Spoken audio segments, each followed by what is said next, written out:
Hello everyone, आज की इस क्लास में हम डिस्कस करेंगे एंटी कैंसर ड्रग्स और आज हम डिस्कस करने वाले हैं प्रोटियोसोम इनहिबिटर। इससे पहले हम डिस्कस कर चुके हैं alkylating agent, anti tumour antibiotic, topoisomerase 1 and 2 inhibitor and targeted anti cancer drugs. और टारगेटेड एंटी कैंसर ड्रग्स में हम टायरोसिन काइनेज इनहिबिटर्स को डिस्कस कर चुके हैं और यहाँ पर हम फर्दर नया जो क्लास है प्रोटियोसोम इनहिबिटर्स डिस्कस करने वाले हैं। तो आगे बढ़ने से पहले मैं यही कहना चाहूँगा कि जिन्होंने भी अब तक चैनल को सब्सक्राइब नहीं किया है वो चैनल को सब्सक्राइब जरूर कर लें और बेल आइकन को भी प्रेस करें ताकि उनको नोटिफिकेशन रेगुलरली मिलते रहे। तो यहाँ पर हम समझने का प्रयास करेंगे कि आखिर प्रोटियोसोम होता क्या है और यहाँ पर प्रोटियोसोम इनहिबिटर कौन कौन सी ड्रग्स हैं। प्रोटियोसोम इनहिबिटर्स के बारे में मैं आपको इसका क्लासिफिकेशन बता चुका हूँ, फिर भी यहाँ पर हम दो नई ड्रग्स ऐड कर रहे हैं प्रोटियोसोम इनहिबिटर्स में। प्रोटियोसोम इनहिबिटर्स है हमारे पास में bortezomib, carfilzomib and ixazomib. Okay, these are the 3 drugs. अब आप इनको लर्न कैसे कर सकते हो, इसको लर्न करने का जो ट्रिक है, निमोनिक्स है, वो क्या है, that is CBI। Okay, CBI से आप इसको लर्न कर सकते हो। CBI आपको पता ही है, चीफ ब्यूरो ऑफ इन्वेस्टिगेशन होता है और C for carfilzomib, B for bortezomib and I for ixazomib. यहाँ पर आपको ध्यान देने वाली बात है कि बोटेजोमेब जो है इस क्लास का फर्स्ट कंपाउंड था। तो आपसे कभी कभी MCQ में ये क्वेश्चन भी पूछा जा सकता है, which of the following compound from the proteasome category discovered first. Okay, so bortezomib is the answer. अब यहां पर हम ये समझेंगे कि प्रोटियोसोम है क्या आखिरकार। ओके, तो क्यों प्रोटियोसोम इनहिबिटर कैंसर के अंदर इफेक्टिव है। तो सबसे पहले हमें प्रोटियोसोम को समझना पड़ेगा कि प्रोटियोसोम का फंक्शन क्या होता है। तो यहां पर समझिए कि प्रोटियोसोम जो है बेसिकली सेल सर्वाइवल का काम करता है, एक ये फंक्शन है इसका। दूसरा, जो सेल के अंदर अनफोल्डेड और मिसफोल्डेड प्रोटीन्स होते हैं उनके डिग्रेडेशन का काम करता है। और तीसरा जो इसका इंपॉर्टेंट काम है वो है कि जो मैलिग्नेंट सेल्स होती हैं, मैलिग्नेंट सेल्स मतलब कैंसरस सेल्स जो होती हैं, उनके प्रोलिफरेशन का वर्क भी प्रोटियोसोम करता है। तो प्रोटियोसोम के काफ़ी सारे वर्क हैं, 1 बाय 1 हम इसको समझेंगे। बट आगे हम बढ़े उससे पहले हम प्रोटियोसोम की स्ट्रक्चर को समझ लें कि प्रोटियोसोम की स्ट्रक्चर क्या होती है। बेसिकली प्रोटियोसोम हमें सेल के अंदर मिलता है। ओके, सो इसकी स्ट्रक्चर क्या है, देखिए यहां पर ये जो आपको स्ट्रक्चर नजर आ रही है ये प्रोटियोसोम की स्ट्रक्चर है। अब यहां प्रोटियोसोम की स्ट्रक्चर में इसके 2 पार्ट होते हैं। They are 2 unit of proteasome. The first unit is 19S part. Okay, it is 19S part, clear, and second unit is 20S part. Okay, so यहां पर 19S पार्ट जो है वो रेगुलेटरी पार्ट है। This is regulatory complex, regulatory complex and 20S part is a catalytic site. ये कौन सी site है इसकी, कैटालाइटिक साइट, क्लियर। अब अगर आप इसको यहां पर देखोगे तो 20S साइट जो मैंने यहां पर बनाई है वो रेड कलर से बनाई है और जो 19S साइड जो बनाई है वो ब्लू एंड ग्रीन कलर से बनाई है। तो इसका जो लास्ट एंड है वो सैंडविच लाइक है, क्लियर। 19S का जो लास्ट एंड है वो सैंडविच लाइक है, क्लियर। अब अगर आप यहाँ 20S की स्ट्रक्चर देखोगे तो 20S की स्ट्रक्चर में हमें यहाँ पर 2 सब यूनिट्स मिलती हैं। 2 sub units are basically alpha sub unit and 2 sub units are beta sub unit. Okay, beta unit है और अल्फा यूनिट है। यहां पर आप देखिए बीटा यूनिट क्या होती है। बीटा यूनिट के अंदर बेसिकली 3 तरह के, हमें बहुत सारी बीटा यूनिट्स में अलग अलग तरह के कैटालाइटिक डोमेन्स होते हैं। उसमें से बीटा 1, बीटा 2 एंड बीटा 5 जो यूनिट होती है ये इंपॉर्टेंट होती हैं।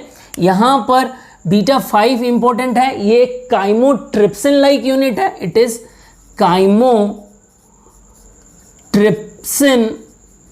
like unit. Okay, and beta 2 is basically trypsin like unit, trypsin like unit, and beta 1 is caspase like unit, caspase like unit. Clear?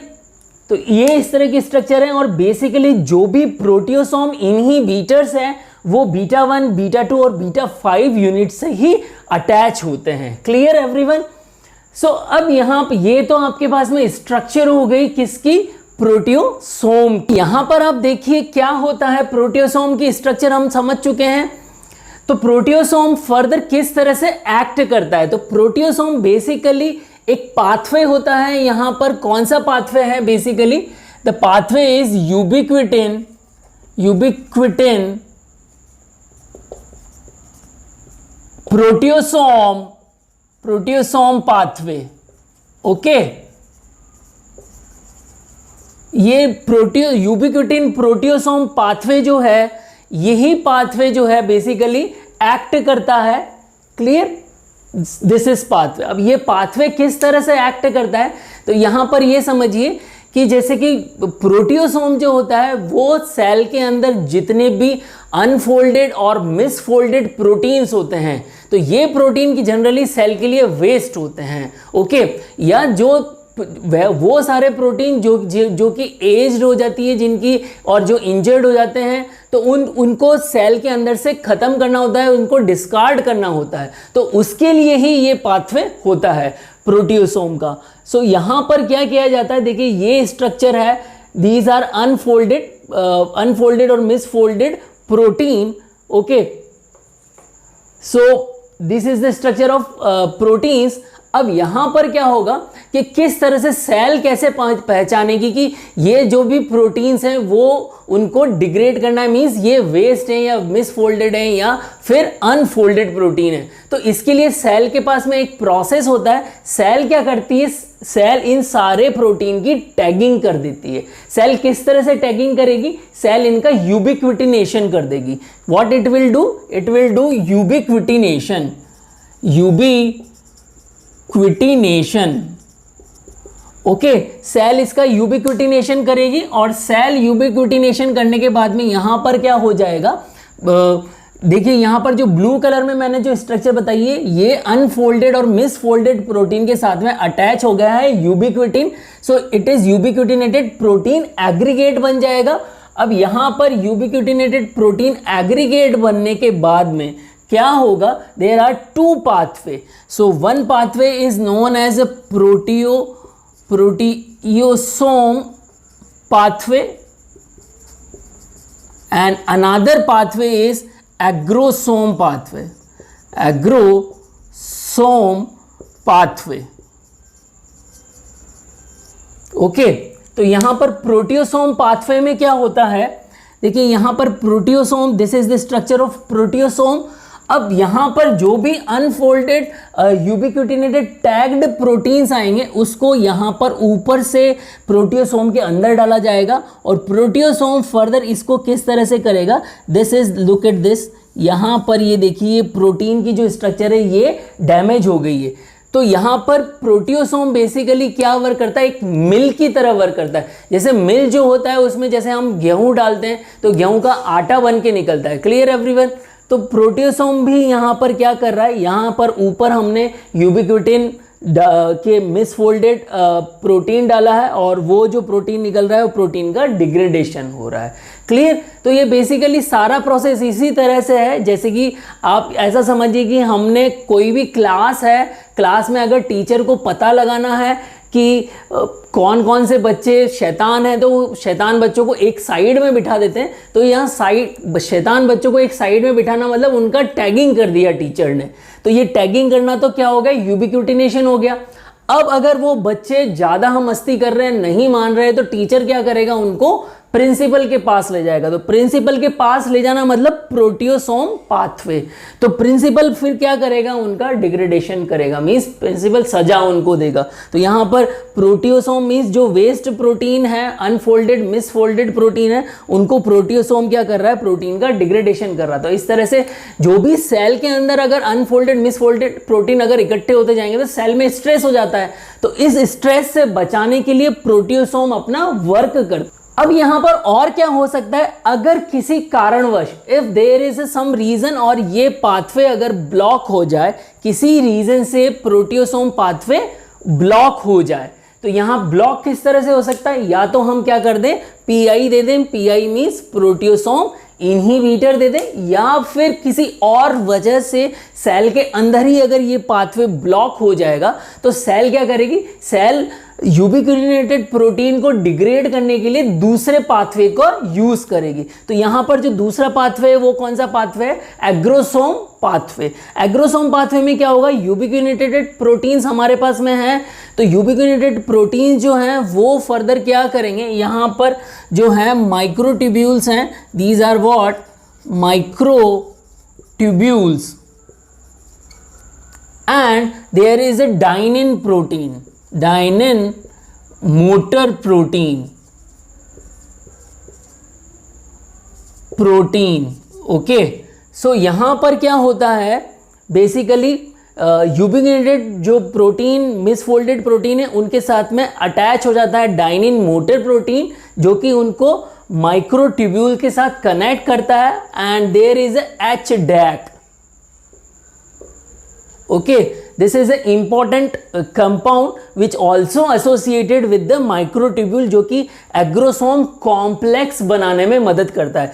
तो यूबिक्विटिनेटेड misfolded protein as well as complex of microtubule with the H DAG is known as a agrosome complex। ये पूरा का पूरा जो structure है ये एग्रोसोम complex कहलाता है, और एग्रोसोम कॉम्प्लेक्स की जो फर्दर लाइसोसोमल एक्टिविटी होती है, लाइसोसोम्स के अंदर ये पहुंच जाएंगे, एंड फर्दर यहाँ पर प्रोटीन का क्या हो जाएगा, डिग्रेडेशन हो जाएगा। सो this is what, protein degradation. तो इस तरह से सेकेंड पाथवे, अगर प्रोटियोसोम पाथवे अगर ब्लॉक हो गया है तो यहाँ पर लाइसोसोमल एक्टिविटी हो जाएगी और प्रोटीन का डिग्रेडेशन कर दिया जाता है। So they are some aggresome pathway inhibitors are as well. तो एग्रोसोम पाथवे इनहिबिटर कौन से हैं हमारे पास में, देखिए यहाँ पर there is a one compound DACI, DACI, okay. ये कंपाउंड क्या करता है, इस पाथवे को ब्लॉक कर देता है। तो यहाँ पर क्या होगा, अगर प्रोटियोसोम इनहिबिटर्स और दे दिए जाएं और डैकी अगर दे दिया जाए साथ में, तो दोनों ही पाथवे ब्लॉक हो जाएंगे, और सेल के अंदर जो है there is a huge amount of ubiquitinated proteins, और यूबिक्विटिनेटेड प्रोटीन्स अगर सेल में बहुत ज़्यादा हो जाएंगे, उस केस में क्या होगा, सेल के अंदर बहुत ज़्यादा स्ट्रेस हो जाएगा, और सेल के अंदर अगर बहुत ज़्यादा स्ट्रेस होगा तो सेल फर्दर क्या करेगी, सेल साइकिल अरेस्ट कर देंगी और सेल का एपोप्टोसिस स्टार्ट हो जाएगा, और एपोप्टोसिस अगर होगा तो सेल ट्यूमर जो बनेंगे उनकी डेथ हो जाएगी। सो होपफुली आप लोगों को यहाँ पर यूबिक्विनेटेड प्रोटीन और प्रोटियोसोम पाथवे समझ में आ गया होगा। अब यहां हम समझने का प्रयास करते हैं कि प्रोटियोसोम फर्दर, प्रोटियोसोम इनहिबिटर किस तरह से एक्ट करते हैं। तो देखिए यहां पर प्रोटियोसोम जो है, क्योंकि ये काफी सारी सेलुलर एक्टिविटी को कंट्रोल कर रहा है, तो कौन कौन सी एक्टिविटी को कंट्रोल करना है, क्योंकि सारी की सारी एक्टिविटी जो है सेल सर्वाइवल से रिलेटेड है और सेल की ग्रोथ से रिलेटेड है, तो वो सारी एक्टिविटी समझेंगे, और प्रोटियोसोम इनहिबिटर किस तरह से उन एक्टिविटी का अपोज करेंगे वो भी हम देखेंगे। सो यहाँ पर सबसे पहले आप देखिए यहाँ क्या होता है, basically there is a nuclear factor kappa B, okay. Nuclear factor kappa B है, और जो हमारे पास में यहाँ पर है there is a one more factor that is I3 kappa B, okay, I3 kappa B, okay, I3 kappa B होता है। So nuclear factor kappa B, basically nuclear factor kappa B जो है साइटोकाइन है, और साइटोकाइन जो pathway हैं basically it move, cytokine जो हैं जनरली क्या करते हैं, ये न्यूक्लियस के अंदर मूव करते हैं, this is nucleus, okay. Nucleus के अंदर मूव करके they regulate cell survival and cell invasion, metastasis metastasis and angiogenesis. Okay, ये सारा वर्क ये स्टार्ट कर देते हैं। बट जनरली व्हाट हैपन, इस पाथवे को जो ब्लॉक करने वाला कंपाउंड है वो कंपाउंड कौन है? I3K। क्लियर? I3K जो है इस पाथवे को मींस न्यूक्लियर फैक्टर कपा बी को सेल के न्यूक्लियस के अंदर मूव करने से रोकता है और बेसिकली न्यूक्लियर फैक्टर कपा बी का डिग्रेडेशन करता है।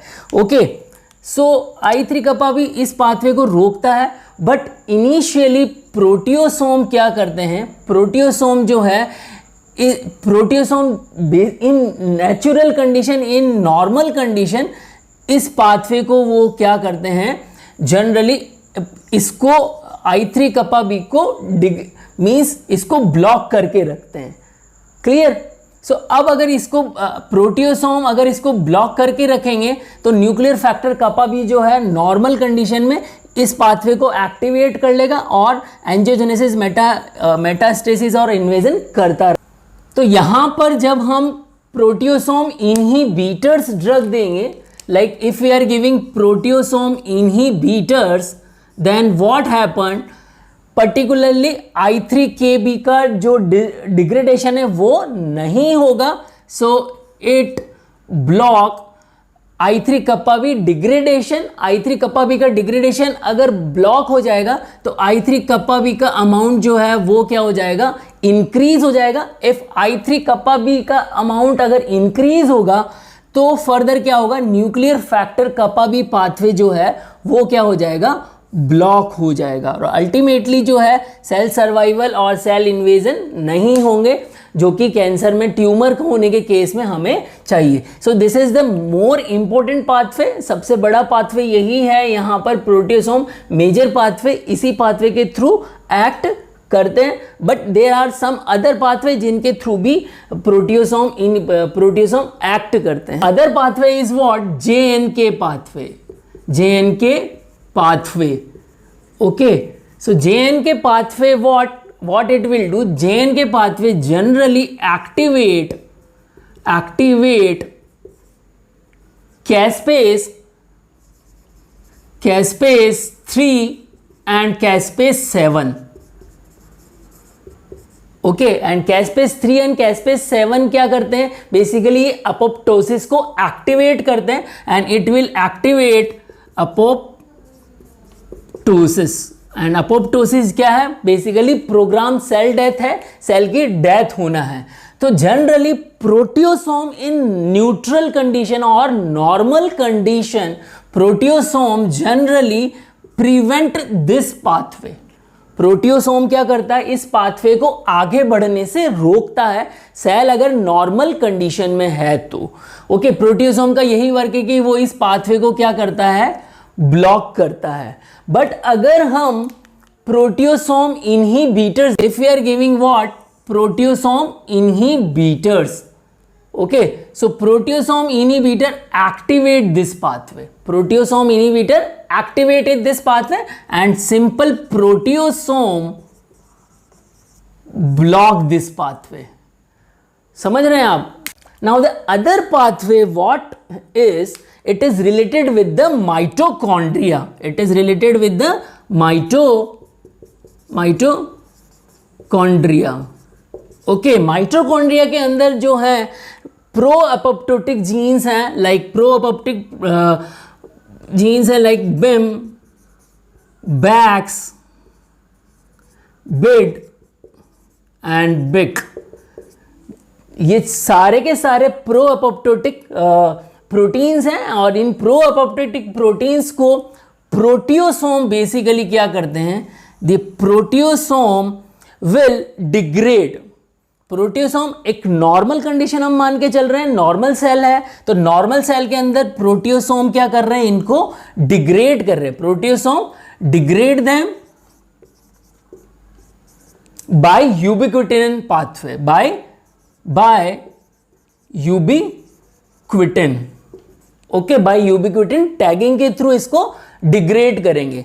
बट अब इनको अगर डिग्रेड हो जाएंगे ये, तो सेल क्या नहीं कर पाएगी, cell do not able to further lead to apoptosis, cell apoptosis नहीं कर पाएगी। But in case of cancer what happen, cell जो है बहुत ज़्यादा जो है बहुत सारा ट्यूमर हो रहा है, तो उस केस में अपोप्टोसिस की ज़रूरत है। तो यहाँ पर क्या करेंगे, पीआई हम देंगे, proteasome inhibitors like bortezomib and carfilzomib. So proteasome inhibitor क्या करेंगे, they block the degradation. So degradation block हो जाएगा, तो उस केस में क्या होगा, बिम, बैक्स, बिड एंड बिक, ये इन सभी का क्या हो जाएगा, अमाउंट इंक्रीज हो जाएगा। It will increase the pro apoptotic proteins, okay, pro apoptotic compounds, और प्रो अपोप्टोटिक कंपाउंड्स का अमाउंट अगर इंक्रीज हो जाएगा तो उस केस में क्या होगा, ultimately it will lead to the apoptosis. Okay, so this is the pathway of the pro-apoptotic factor in the mitochondria. Now moving on further another pathway, so यहाँ पर एक और important factor है, that is P53 protein 53 factors. So it is a tumor suppressing factor. It is what, tumor suppressing factor with in the cell. P53 जो है tumour suppressing factor होता है, and there is another factor Noxa. Okay, Noxa is a pro apoptotic, it is a pro apoptotic compounds.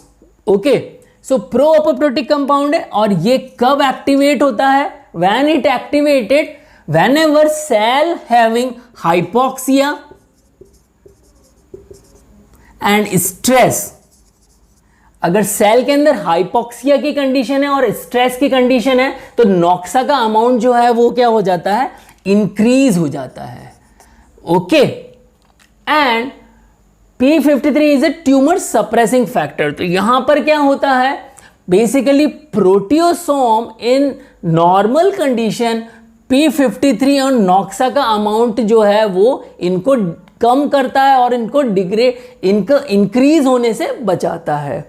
अब tumour का case है, और tumour के case में क्या होगा, क्योंकि बहुत सारा सेल बन चुकी हैं, ट्यूमर बन चुका है, तो वहां पर क्या करना है, हमें अपोप्टोसिस करना है। सो अपोप्टोसिस करने के लिए what we are giving PI, proteasome inhibitors. Proteasome inhibitors देंगे, it will control the P53 and it will increase the noxa. Okay, so noxa and P53 interact with each other. It will interact, ये दोनों interact करेंगे, and उससे उसकी वजह से क्या होगा, due to interaction of P53 and noxa, it activate caspase 9 and caspase 9 activation lead to the apoptosis. Clear everyone? So यहां पर ये क्या करेंगे, apoptosis cause करेंगे। Okay, now generally we are using proteasome inhibitor in multiple myeloma cases। हम कौन से cases में इनको यूज कर रहे हैं, multiple myeloma cases. Okay, multiple myeloma cases में यूज कर रहे हैं, और this is our endoplasmic reticulum, it is our endoplasmic reticulum.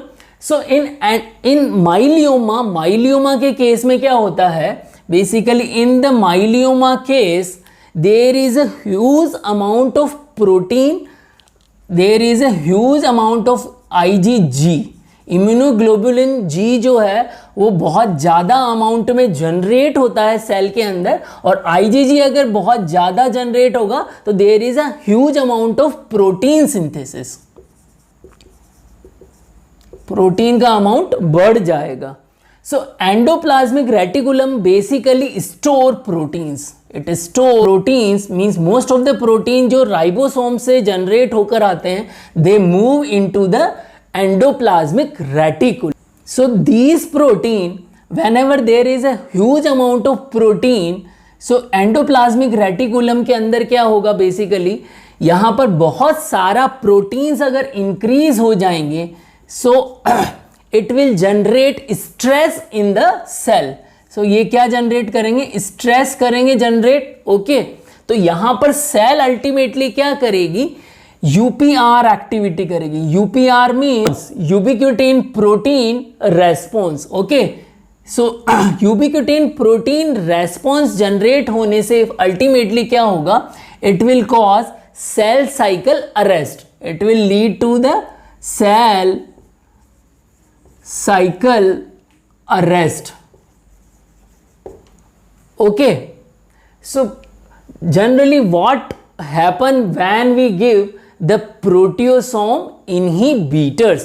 प्रोटियोसोम inhibitors अगर हम देंगे तो वो जनरली क्या करेंगे, प्रोटीन का डिग्रेडेशन नहीं होने देंगे एंड दे डेप्लीट यूबिक्विटिन. यूबिक्विटिन अगर डेप्लीट हो जाएगा, सो अगर यूबिक्विटिन ही डेप्लीट हो जाएगा तो उस केस में प्रोटीन जो प्रोटियोसोम है वो पहचान ही नहीं पाएगा प्रोटीन्स को. तो अब अगर यूबिक्विटिन डेप्लीट हो गया तो उस केस में क्या होगा, सेल के अंदर there is a increase, endoplasmic reticulum के अंदर बहुत ज्यादा अमाउंट में प्रोटीन स्टोर हो जाएगा and ultimately its lead to the huge amount of stress. अगर स्ट्रेस अगर इंक्रीज होगा तो ultimately it will lead to apoptosis.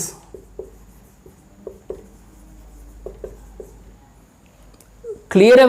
तो होपफुली आप लोगों को जो मैंने यहां पर प्रोटियोसोम के अलग अलग पाथवे बताए हैं, बेसिकली जो सबसे पहले मैंने आपको स्ट्रक्चर बताई है एंड देन यूबिक्विटिन प्रोटियोसोम पाथवे बताया, वो आप लोगों को समझ में आ गया होगा. और प्रोटियोसोम किस तरह से जो सेल है उसके अंदर न्यूक्लियर फैक्टर कपा भी पाथवे किस तरह से एक्ट करता है, माइटोकॉन्ड्रियल पाथवे किस तरह से एक्ट करता है एंड जेएन के पाथवे किस तरह से एक्ट करता है, तो सारी मैकेनिज्म आप लोगों को समझ में आ गई होगी. और why proteasome inhibitor is helpful in multiple myeloma cases. Clear everyone? Now looking on the pharmacological parameters of proteasome inhibitors. तो यहां पर देखिए फार्माकोकाइनेटिक अगर हम देखें, सो बोटेजोमेब जो है it is slowly reversible inhibitor.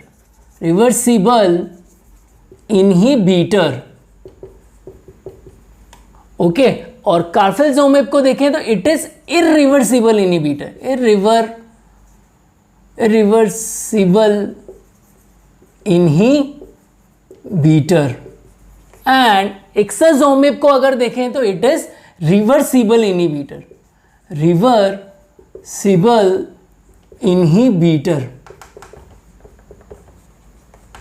Okay, so now looking on its pharmacokinetic other parameters. So यहां पर आप देखिए कि ये मैंने आप लोगों को बताया था कि ये जो प्रोटियोसोम की अलग अलग साइट होती है जैसे B1, B2 and B5. Okay, तो यहां पर अगर हम इसकी रिवर्सिबल बाइंडिंग का पैटर्न देखें, ऑर्डर देखें, so it's order is β5, β2 and β1. अगर कार्फेल्जोमेब का ऑर्डर देखें तो β5 ग्रेटर देन β2 एंड β1. और एक्साजोमेब का अगर ऑर्डर हम देखें तो β5 एंड β1. सो यहाँ एक्साजोमेब जो है β2 साइट पर बाइंड नहीं करती. ये सारी binding site catalytic 20th site जो मैंने आप लोगों को बताई है उसी पर बाइंड कर रही है. तो ये ऑर्डर आप लोगों के लिए जीपैट में, नीट पीजी में इंपॉर्टेंट है. वहाँ पर एमसीक्यू पूछा जा सकता है कि इसका ऑर्डर क्या होगा. अगर हम इसकी प्लाज्मा प्रोटीन बाइंडिंग अगर हम देखें कि प्लाज्मा प्रोटीन बाइंडिंग इसकी क्या है, so it has a plasma protein binding almost 83%. T half अगर देखा जाए तो टी हाफ 40 to 193 आवर्स है. ओके, एंड मेटाबॉलिज्म जो है, metabolism is by cytochrome P450 से होता है. ओके, यहीं पर अगर हम कार्फेल्जोमेब के अगर फार्माकोकाइनेटिक पैरामीटर देखें, it has a plasma protein binding almost 97% and T half is equal to less than 1 hour.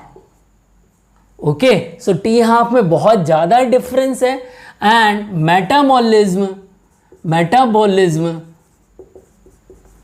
minimally affected by cytochrome.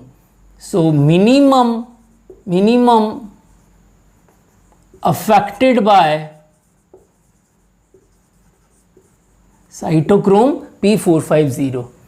अगर एक्साजोमिब की बात करें तो यहाँ पर प्लाज्मा प्रोटीन बाइंडिंग जो है ऑलमोस्ट 99% है एंड टी हाफ जो है that is 9 days.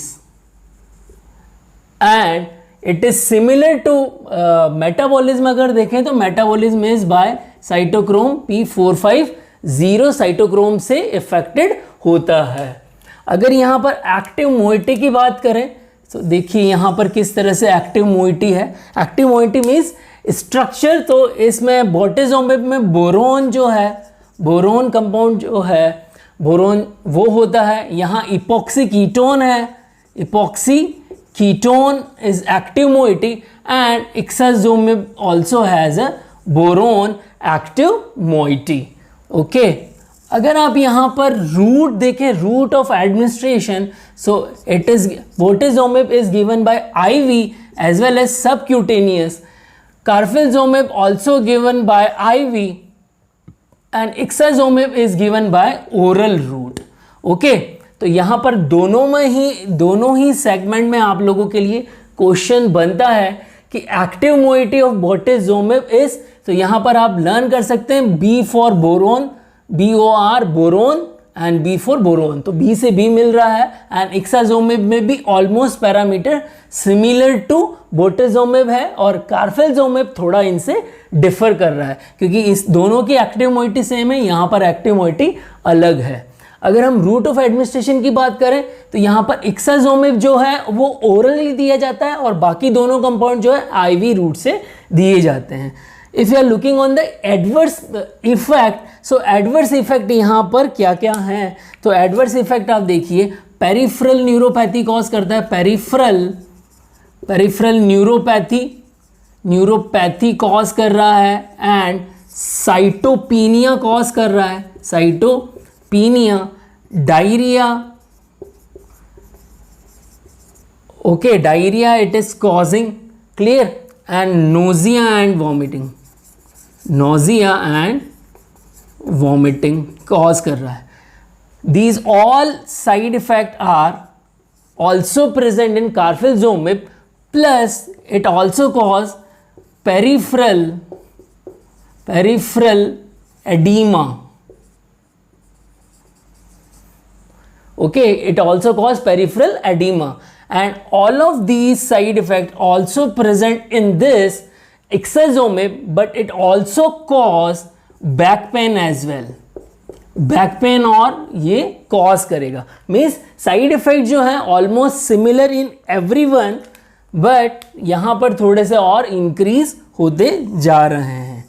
Clear. Now अगर हम यूजेस की बात करें तो यहाँ पर हम इसको यूज कर रहे हैं मल्टीपल माइलियोमा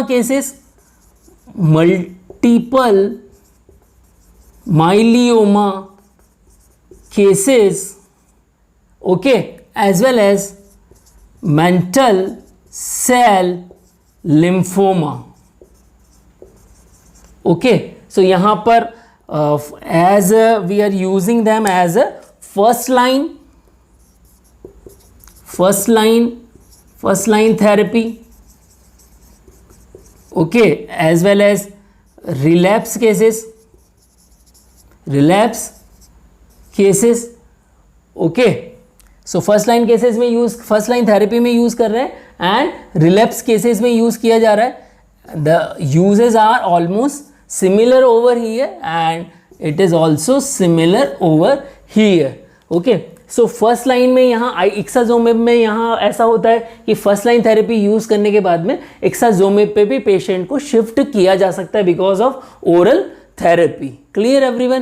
तो यहाँ पर आप लोगों को सारे जो कंपैरेटिव पैरामीटर्स मैंने आप लोगों को समझाए हैं वो आपको समझ में आ गए होंगे और यहाँ पर काफ़ी सारे MCQ बनते हैं। Please correct following order of voltage ohmic beta 5 greater than beta 1 greater than beta 2.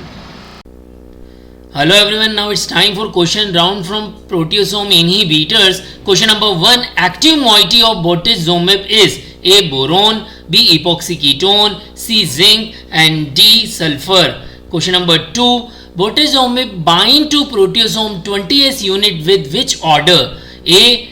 beta 5 greater than beta 1 and beta 2, B. beta 1 greater than beta 5 and greater than beta 2, C. beta 5 greater than beta 2 and beta 1, D. beta 5 equal to beta 1 and beta 2. Question number 3, bortezomib bind to proteasome 20S unit with A. slowly reversible bond, B. irreversible bond, C. both of these and D. none of these. Side effect of proteasome inhibitors is A. peripheral neuropathy, B. peripheral edema, C. back pain and D. all of these.